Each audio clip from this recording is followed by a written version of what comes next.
नमस्कार दोस्तों, एक बार आपका फिर स्वागत है मेरे एस्ट्रो चैनल जॉली चतुर्वेदी में। जैसे कि मैं आपको पूर्व में बता चुकी हूँ कि मैं आपके सामने जल्द ही विवाह के ऊपर एक वीडियो लेके आऊँगी जो कि बहुत ही अच्छा योगदान देगा आपके समझ में, उसको अपने क्रियान्वित में लाने में।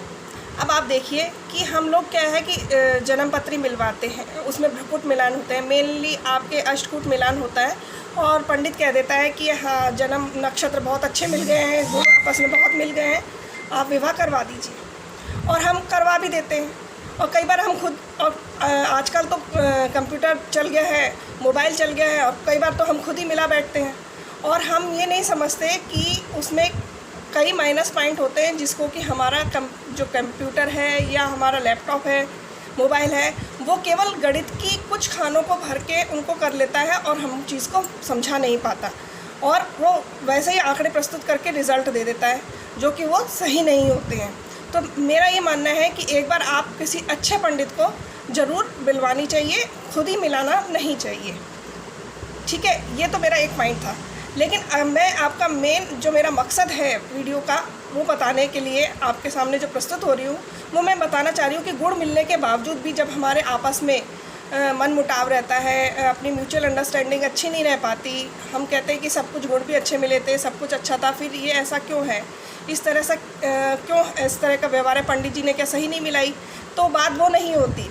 वहाँ पे क्या होता है, अष्टकूट मिलान में तो गुण मिल जाते हैं, लेकिन हम मेनली कुंडली चार्ट को देखना भूल जाते हैं। तो हम पंडित जी से कहें कि हम केवल आप अष्टकूट मिलान के द्वारा ही नहीं देखिए, आप अपितु दूसरी चीज़ें जो बहुत ही महत्वपूर्ण योगदान रखती हैं विवाह जैसे इम्पोर्टेंट जो रोल है हमारे जीवन का, उसमें तो वो ज़रूर देखिए।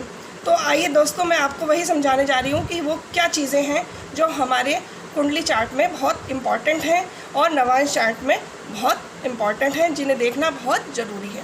तो आइए दोस्तों, मैं समझाती हूँ आपको। देखिए, ये हमारा है कुंडली चार्ट, लग्न कुंडली। ये जो हमारी लग्न कुंडली है, इसके अंदर कहीं भी सूर्य का प्रभाव हो, शनि का इफेक्ट हो, राहु का कहीं इफेक्ट हो या केतु का कहीं इफेक्ट हो, तो वहाँ पर ये पृथककारी जो है ग्रह होते हैं।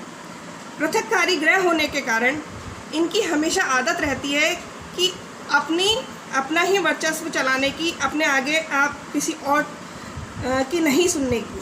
तो खासकर इनका प्रभाव होता है। इसमें एक मंगल भी प्रभावी होता है। मंगल का यहाँ पे मैंने दोस्तों अभी लिखा नहीं है, क्योंकि वो मांगलिक कुंडली के अंदर विशेष योगदान देता है। इस समय मैं आपको नॉर्मल चीज़ें बता रही हूँ, इसलिए मैं यहाँ पे सूर्य, शनि, राहु और केतु का बता रही हूँ। यहाँ पे मंगल का भी इफेक्ट इस चीज़ को दर्शाएगा। अब आपको मैं बताऊँ कि यहाँ पे कहीं भी मंगल, सूर्य, शनि, राहु और केतु का इफेक्ट हो, यहाँ उनकी मौजूदगी हो और कोई शुभ ग्रह की हाँ दृष्टि नहीं पड़ रही हो, आप खुद भी देख सकते हैं। आप अपना ये कुंडली चार्ट बना हुआ होता है, आप अपना खोल के बैठिए और सीधी एक वर्टिकल आप पेंसिल या स्केल आप ऐसे रखिए, उसमें जो नीचे वाला जो आपका जो पोर्शन है वो 7th हाउस होता है, वो विवाह का होता है। यहाँ पे आप देख लीजिए कि कहीं मंगल, सूर्य, शनि, राहु, केतु तो नहीं बैठे हैं। अगर इनमें से कोई भी ग्रह बैठा है लड़के या लड़की की कुंडली में, तो आपस में एक किसी पंडित को अच्छे को दिखा के उसके बाद ही, ग्रह मिलने के उपरांत भी उसको मिलाने के बाद, उसको दिखाने के बाद ही विवाह तय करिए।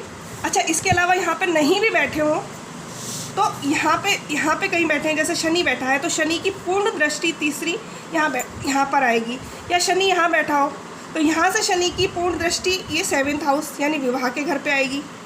इसके अलावा राहु की दृष्टि आएगी, तो यहाँ से ये जो घर हैं, ये लग्न है, ये यहाँ पे ये जो स्थान है ये पंचम स्थान है, और यहाँ से जो एकादश स्थान है, तो ये कहीं ना कहीं इफ़ेक्ट डालेंगे आपके विवाह के घर पर, यानी इस वाले हाउस पर। ये वाला जो हाउस है वो आपका पूरा विवाह का खाना है, समझौते का खाना है। अब विवाह क्योंकि एक समझौता होता है, आपस की म्यूचुअल अंडरस्टैंडिंग होती है।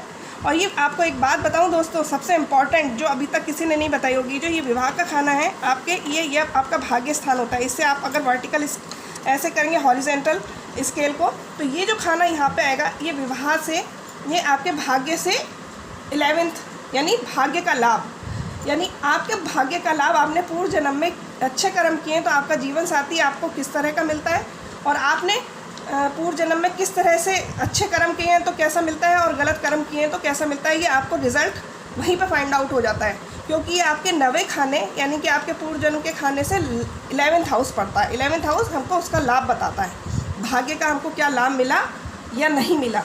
तो कहीं पे भी नकारात्मक ग्रहों की पोजीशन उसके लिए हानिकारक होती है विवाह के लिए। अब ये उसी के घर का है तो कुछ कम हानि करेगा, लेकिन हाँ हानि जरूर करता है, चाहे थोड़ा, क्योंकि ये ग्रह पृथककारी होते हैं। तो उसमें आपकी क्या कहते हैं, सन्यासी की जो प्रवृत्ति होती है, अगर स्वग्रही है तो सन्यासी जैसे जो विरक्त स्वभाव जो आ जाता है मनुष्य में, उस तरह की प्रवृत्ति डेवलप हो जाती है। और आप अगले आपके जीवन साथी में इस तरह की प्रवृत्ति नहीं है तो वहीं पे मेल जोल का अभाव हो जाएगा, और मेल जोल का अभाव रस की कमी विवाह के विच्छेद का कारण बनेगी। इसलिए दोस्तों ये जानना बहुत ज़रूरी है कि हमारे इस खाने के ऊपर कैसे भी किसी भी तरह से सूर्य, शनि, मंगल, राहु, केतु का इफ़ेक्ट तो नहीं आ रहा, और वो इफ़ेक्ट कितना पॉजिटिव है कितना नेगेटिव है, और कोई और ग्रहों की दृष्टि कितनी पॉजिटिव है या नेगेटिव, अगर ज़रूरत से ज़्यादा है तो इसीलिए पंडित को दिखाना बहुत ज़रूरी है। क्योंकि हम लोग नहीं समझ पाते कि हम कितना बल है उनका, कितनी डिग्री वाइज ये ज़्यादा बली हैं और कितना जोर डाल रहे हैं इस घर पे। तो हम किसी पंडित को दिखवाएंगे तो वो हमें अच्छे से समझा सकेगा कि इनका इफेक्ट 7th हाउस पे कितना कम है या कितना ज़्यादा है, तो ये विवाह हमारे लिए करना श्रेयस्कर होगा अथवा नहीं। अच्छा, हम एक बात बताएं, मेरी बात ये जो चर्चा अधूरी रह जाएगी अगर मैं नवांश कुंडली का जिक्र नहीं करूं तो, क्योंकि नवांश कुंडली मेनली जो लग्न कुंडली से के बाद सबसे जो इम्पॉर्टेंट कुंडली होती है वो दोस्तों नवांश कुंडली होती है। और विवाह के क्षेत्र में तो इसको देखे बिना, इसको समझे बिना हम विवाह के क्षेत्र में आगे बढ़ ही नहीं सकते। एक अच्छा पंडित बिना लग्न कुंडली के अलावा नवांश कुंडली को बिना देखे या अन्य ग्रहों को देखे किसी भी चीज़ का निर्णय नहीं ले सकता। चलित कुंडली के साथ नवांश कुंडली का भी देखना बहुत ज़रूरी है। इसमें भी आप देखिए कि आपका 7th हाउस का मालिक यहाँ पे जो ग्रह बैठा है या जो नंबर लिखा है वो यहाँ पे कहीं पीड़ित तो नहीं है, और यहाँ पर जो कौन सा ग्रह बैठा है और यहाँ पर कौन सा ग्रह बैठा है। आप स्केल्स की सहायता से ऐसे या पेंसिल की सहायता से ऐसे आप इसको वर्टिकली मूव करेंगे तो ऐसे ये 7 है तो यहाँ पे 1 आएगा। तो इसमें और इसमें ग्रह पॉजिटिव बैठे हैं या नेगेटिव बैठे हैं।